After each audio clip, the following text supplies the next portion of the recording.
Welcome to the Unseen Paranormal Podcast. I am your host, Eric Freeman. Today we were talking to Alan Sircy. He is the author of several books under the title Southern Ghost Stories. How you doing today, Alan? I'm great. Thanks for having me on. No problem. Thanks for coming on. So how did you get interested in the paranormal to start out writing these books?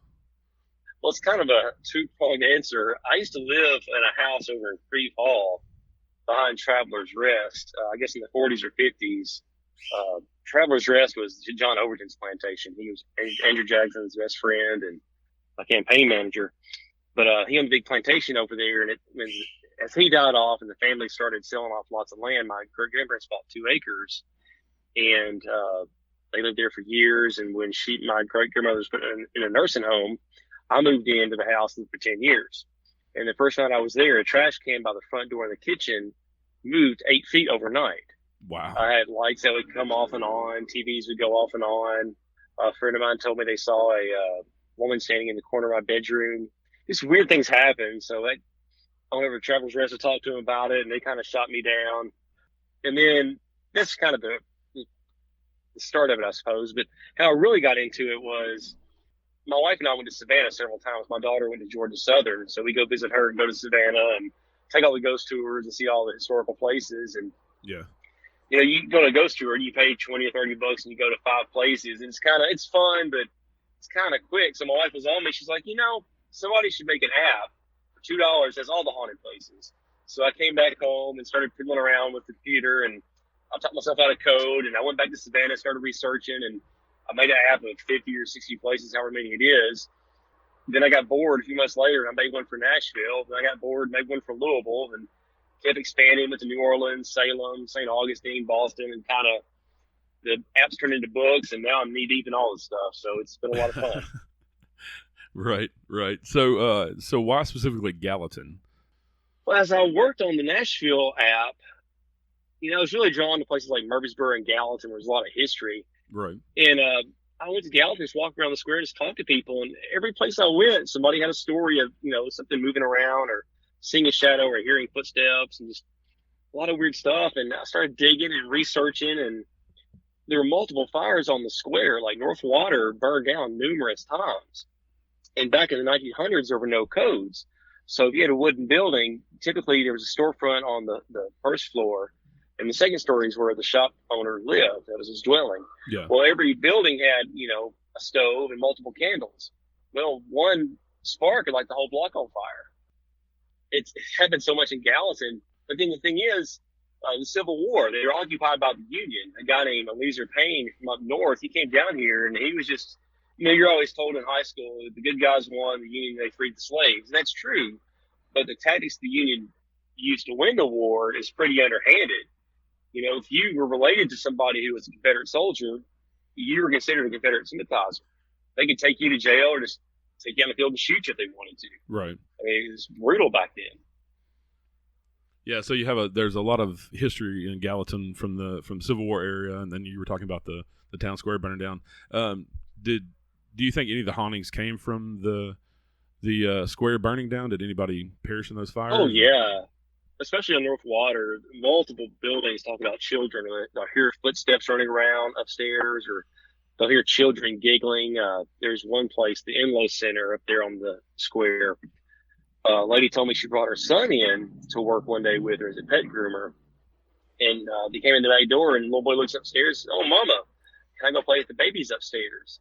And she looked upstairs like, there's nobody up there.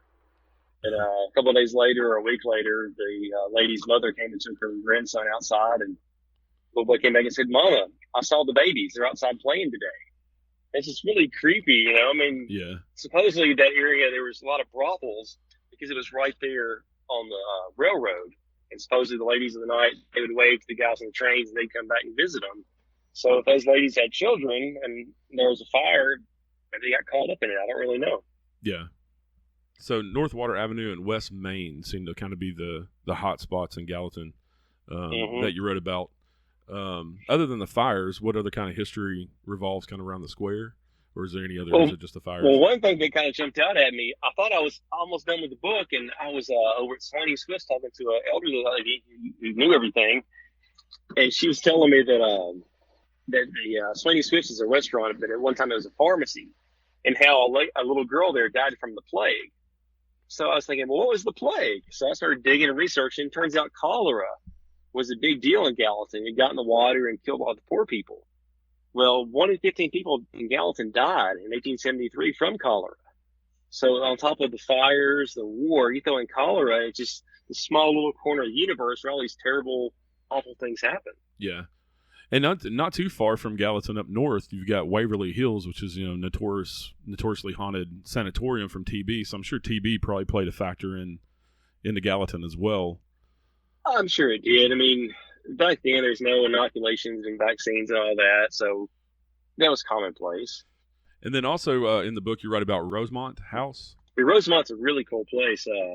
It's kind of tucked away, and it's like a little secret no one knows about, but it's a wonderful historic building and a lot of history there. Andrew Johnson, Andrew Jackson, and James K. Polk all stayed in the home.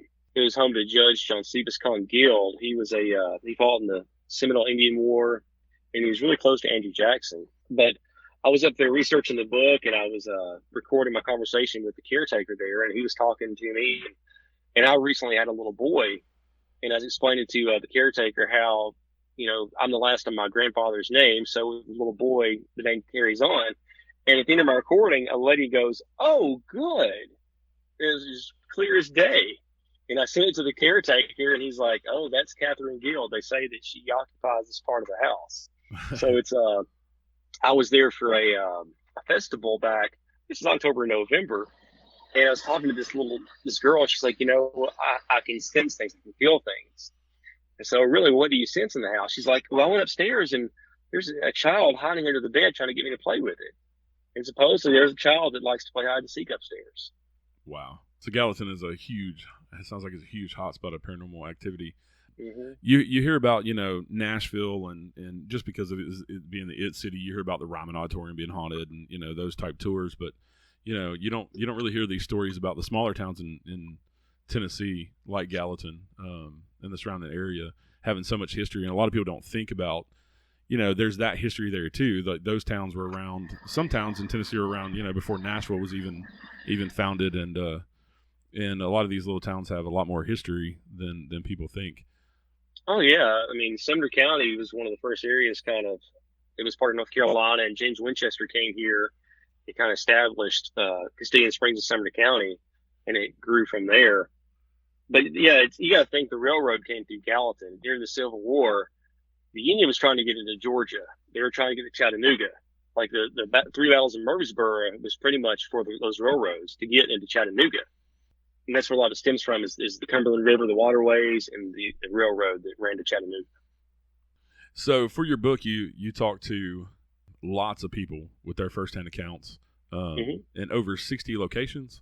I'm not sure how many are in. There's a whole bunch. That sounds probably about right because it's all around the square and Fairview. There's so many haunted places in Gallatin. It's crazy. Yeah.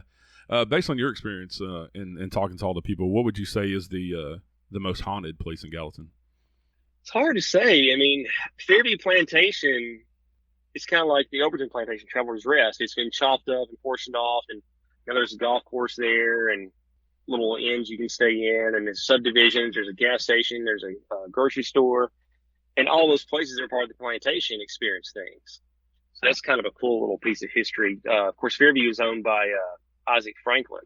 He was the husband of Adelicia Franklin, who became Adelicia Belmont, founded Belmont Mansion. He was one of the largest slave traders in the country and one of the wealthiest men in the country at the time. He had slaves, and supposedly he got a slave pregnant, and he married Adelicia Franklin and sent the slave off to New Orleans. So but there's just a lot of history up here. Fairview. I just recommend come into Gallatin and just talk to people and go explore. It's a great little small town that so much history up here. Yeah. Gallatin's a nice little town. I've been there quite a few times. And if people are interested in your books, where can they find them to purchase them? Right now they're available at a few places in Gallatin. Up here at Pickled Treats, across the street from Rosemont. Some of the boutiques on the square have them. And Amazon.com always has them online. Awesome. And you have anything planned for the future? Any more books or apps? Any more of the ghost apps? Or? Oh man, I've been knee deep in Murfreesboro since last year. I have a book available. It'll be middle of August. It'll be available. But Murfreesboro, I've been digging around up there because Murfreesboro is a big Gallatin. It was the same stuff: fires, cholera, and the Civil War. Except Murfreesboro, well, Gallatin was occupied. They had some skirmishes. Murfreesboro had 3 battles during the Civil War, so there's just a lot more to draw from in Murfreesboro. Yeah. Can you give us a little taste of what's going to be in the book? Oh God, where do I even start? The thing is, the battlefield. I always heard the battlefield, and it's true. The battlefield is haunted. The Rangers don't want to talk about it, but the battlefield is just 15% of the area where the battle was fought. It started up there on 96 over on Gresham Lane, and then went for several miles all the way over to Fadden's Ford over there where the Harley Davidson dealership is, and all these little businesses. They see soldiers walking around. They hear noises. I was in a storage unit place over off of Medical Center Parkway a few weeks ago, and this African American gentleman was telling me how when he goes upstairs, the lights turn off. And his experience is he believes that the Union soldiers are trying to guide him to safety. They think he's not safe and trying to help him. So as we're talking, I was recording for the book. I play it back, and there's a ghost is laughing at him. He's like, he can't get around it. Like the ghost was playing a joke on him, but he thinks they were helping him. So it's just funny hearing an EVP of a ghost laughing at somebody who's telling a story. Right. Out of all the research and all the experiences you've had, what do you make of so-called ghosts and spirits? You know, it's weird. I've done this for several years. I've never seen a ghost. I lived in a haunted house, but I've seen a lot of weird things I can't explain. I've heard things I can't explain. I had a friend of mine I refer to in the book as an empath, and she is. Before the book came out, she was telling me things that only I knew. When I wrote the book, I met a man on the square, Mr. Rorig. He's an attorney. He bought a building that Andrew Jackson practiced law in, and supposedly there's some soldiers there. And I met with him, and he was so generous with his time and talked to me and told me all the stories. And then he died a few weeks later. So I was honored that I got to hear those stories and I got to share them with people. And before the book came out, this empath was telling me the stories that he had told me, and then she had no business knowing this stuff. But she told me her theory, which makes sense to me. A ghost is somebody who was raised in the church, and they believed, that when they died, they weren't good enough to go towards the light or go to heaven, so they stuck around. That's her theory, and it makes a lot of sense to me. And I don't really know for sure, but that's kind of the theory I've given the most credence to since I've been doing all this. Yeah, there's lots of theories out there. That's the first time I've heard that one. Yeah, with that kind of unfinished business aspect of the spiritual world. And I talked to another psychic when I was in Murfreesboro. She was telling me that this is a different lady. That she goes to the battlefield occasionally, and she calls it cleaning out the battlefield. Like she'll see soldiers and say, "Go to the light, go to the light," and they're scared to go to the light, which maybe gives some credibility to the first theory that they're scared to go because they don't think they're worthy. Yeah, or I've heard the theory also that maybe they don't know the battle is over. Yeah. They just they're stuck in a what they call a time loop, I guess, of where it's still going on and they don't think their job is done. Yeah, I mean no one knows. Right. And that's the whole thing of paranormal field and like all the research that you're doing and telling the stories is, because everybody's curious and wants to figure out where we go when we die and, if all this stuff is true. And I think it's awesome that you got so many people to give you firsthand accounts for your books. Yeah, it's funny. Some folks will talk to you and we'll talk for an hour, but some folks are like ashamed or scared or they think their friends will think they're crazy. It's kind of all over the board when you talk to people about paranormal. Yeah. Did you have anybody who kind of pulled you aside and talked to you in secret and was like, I kind of want to be anonymous? Or Oh yeah, I mean probably a third of the book was like, don't use my name. But a lot of people they don't really care, but some people in particular. And I found especially in Murfreesboro, a lot of the businesses don't want anything to do with the paranormal. Yeah. They think it's there's a place on the square. It's one of the oldest buildings in Murfreesboro. My wife and I were shopping in there one day, and a girl was like, "Oh yeah, our building's haunted. Tell us about the ghost." So when I started the book, I went up there and talked to the owner, and I said, one of your clerks told my wife this place is haunted. She said, "Oh well, we can't tell you that." I said, "Well, why?" She's like, "They're scared that my employees." I said, "Ma'am, your employees told my wife." She's like, "Yeah, but we don't want to talk about it." So I said, "Okay, it's your prerogative." Yeah, some places they, embrace that history and some places are a little more, want to keep their distance from it, but that's understandable too. It's like you go to places like Savannah, New Orleans, it's really hardcore embrace. It's part of the economy down there. But up here in these sleepy little towns like Gallatin or Murfreesboro, they're very conservative here too. So it could be something where like it goes against some of their religious principles. Right. You're full of so much historical information and kind of giving backstories. That's always good to hear. Somebody's did their research. Yeah, I like to tie things back. Like if I hear something's haunted, I want to figure out why it's haunted. I like to go back and dig, and like there's a place in Gallatin. Sorry if I'm long winded. Oh, you're fine. This guy told me that a psychic from Nashville came in and she touched the rail of the staircase. She said, I can't feel my right arm, and my head, I got a splitting headache. So I started digging and digging and digging. It took me several weeks, but I found out the owner of the building was a Confederate soldier. He's a veteran, and he lost his right arm and got shot in the head. Wow. So I sent that when I found that out. I sent a text message to the guy with the information, and he said, "Oh my God, like the hair on the back of my neck is standing up right now." Yeah, those correlations are crazy, especially for somebody to have that experience and then you find out that history. It's a lot of fun. I enjoy it. I love the history part. Have you ever been on a paranormal hunt with any ghost teams or?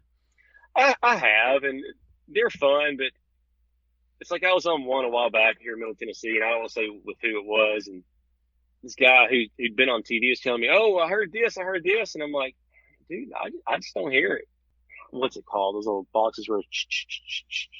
No, the ghost boxes. Yeah, if you want to hear something, you're going to hear something. Yeah. Like when I go out, I have an EMF meter and a digital recorder. I don't know. I try to disprove stuff, but sometimes I can't. So. Yeah, I like to refer to myself as a skeptical believer because if I can prove it otherwise, then it's not paranormal. I mean, that's the whole definition of paranormal is the unexplainable.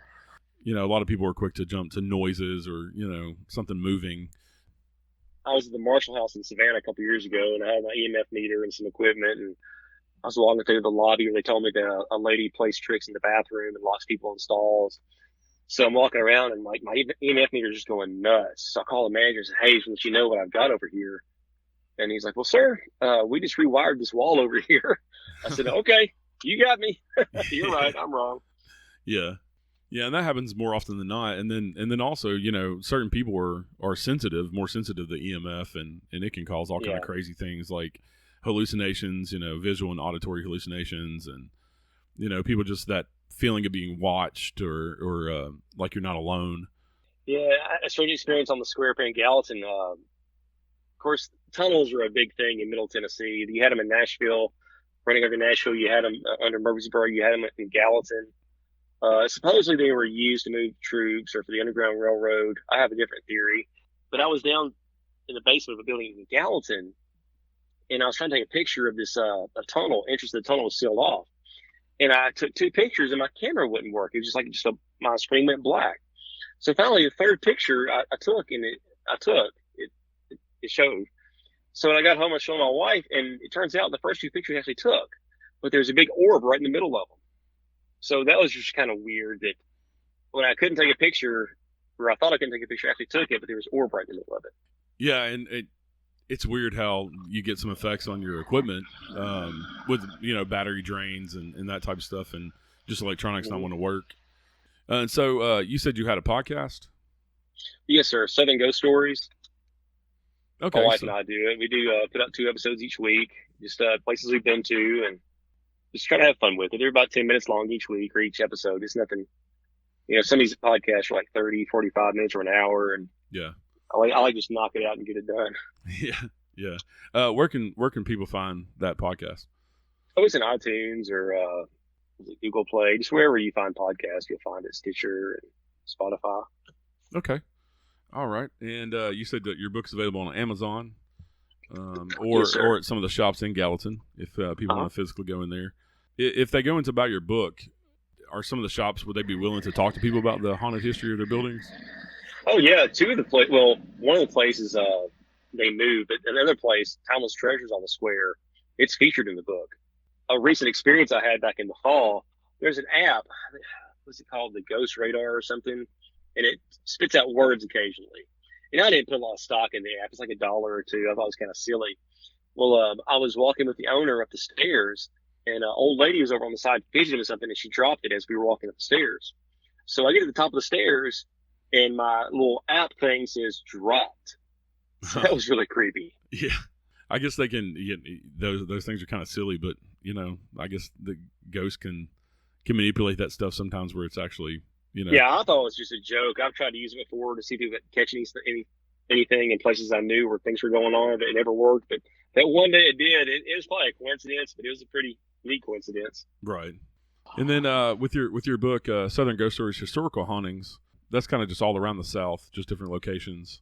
Yeah, that was the first book we did. Just we had so many apps, and there's so many really cool stories, and I really go in depth about Traveler's Rest in that book, about some of my experiences over there living in Creve Hall. I think I have the Ramen Auditorium in there, some places in Savannah we've been to. But yeah, every place that I write about I've been to, and try to talk to people and experience some of the stuff firsthand. Yeah, what kind of experiences did you have when you're writing the Historical Hauntings book?